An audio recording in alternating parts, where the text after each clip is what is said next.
من ليرة حزكم أمروش تكتان عرسكم طبعا كهجرة لو ماوي هش صالة فرز بو أجرو باداش تكشي زور قوربو زور قوربو حزكم حديث يكتان عرز بكم كبو إيمي مسلمان أمرو زور قرنقا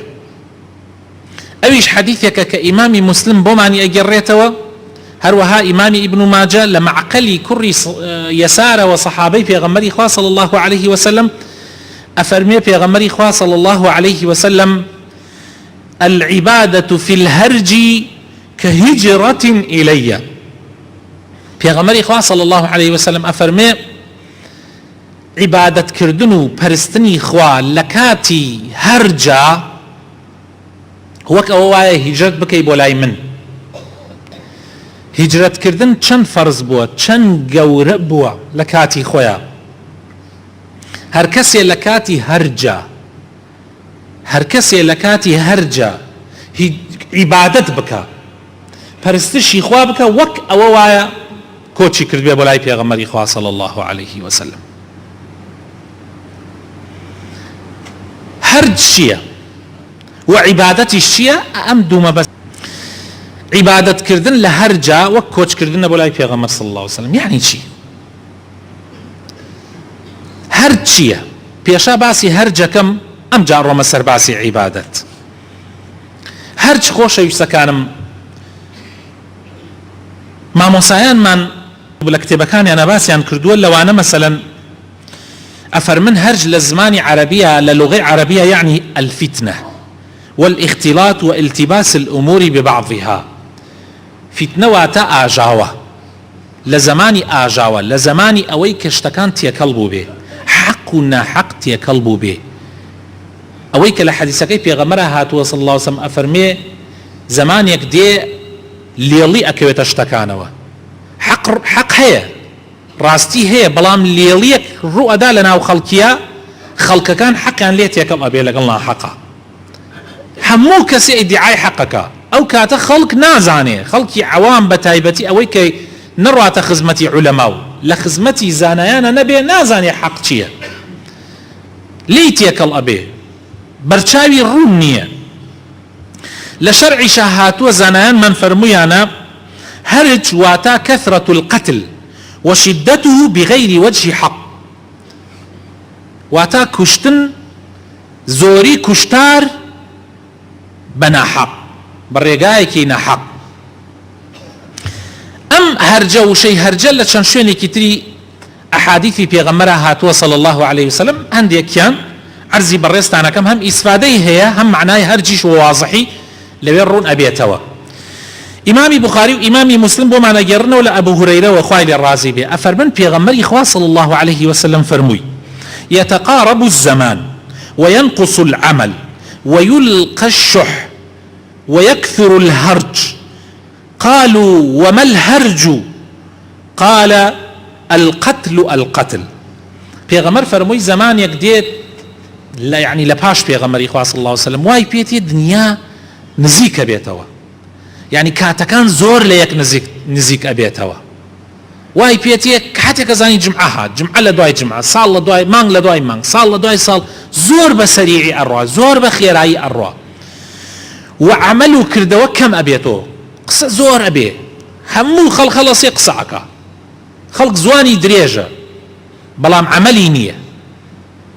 دا أنشي بود 2 ساعات قصعك بلام سيركي هيج عملي كينية هيج كردوا بقصكاني خويناك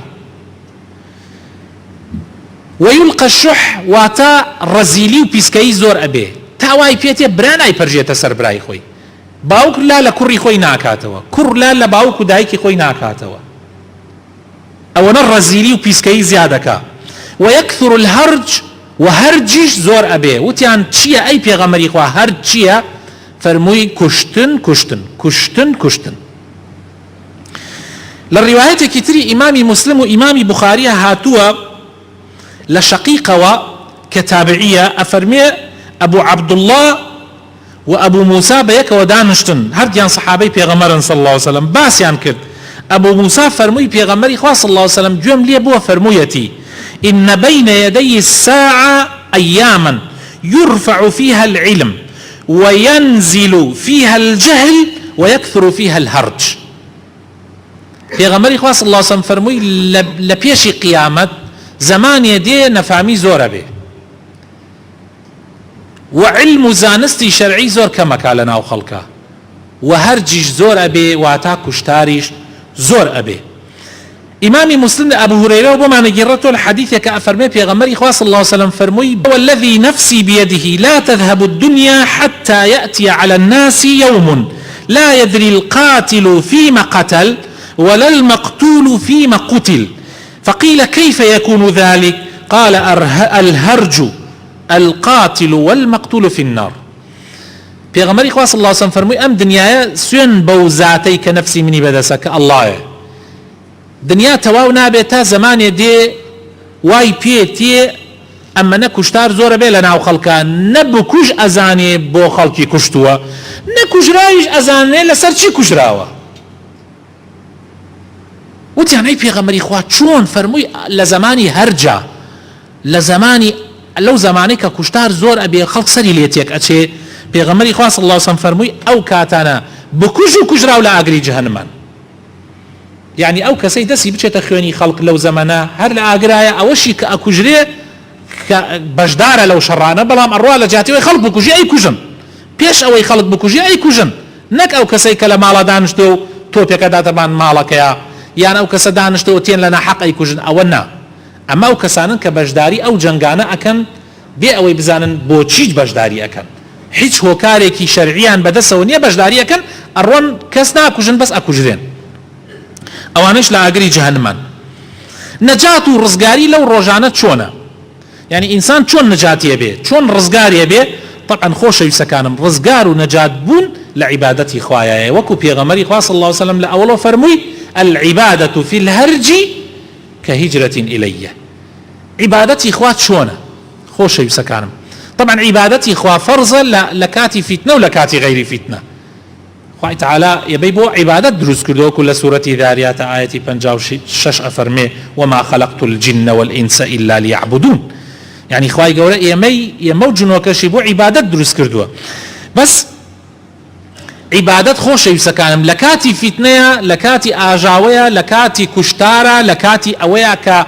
ئەحزاب زۆر ببێ لە کاتی ئەوەیە کە خەڵک سەری لێتیەک بچێ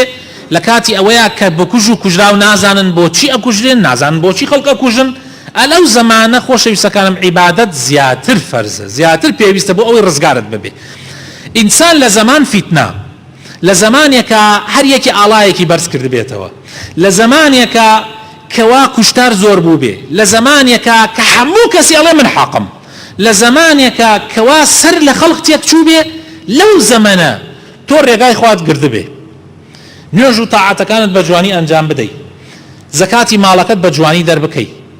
بڕۆی ئیش و کاسبیەکەت بە پاکی و جوانی نێلی مناڵەکانت احتیاجی خەڵک بن بە ڕێگای حەڵاڵ نانیان بۆ دەربکەی باوکو دایکت بە جوانی بەخێو بکەی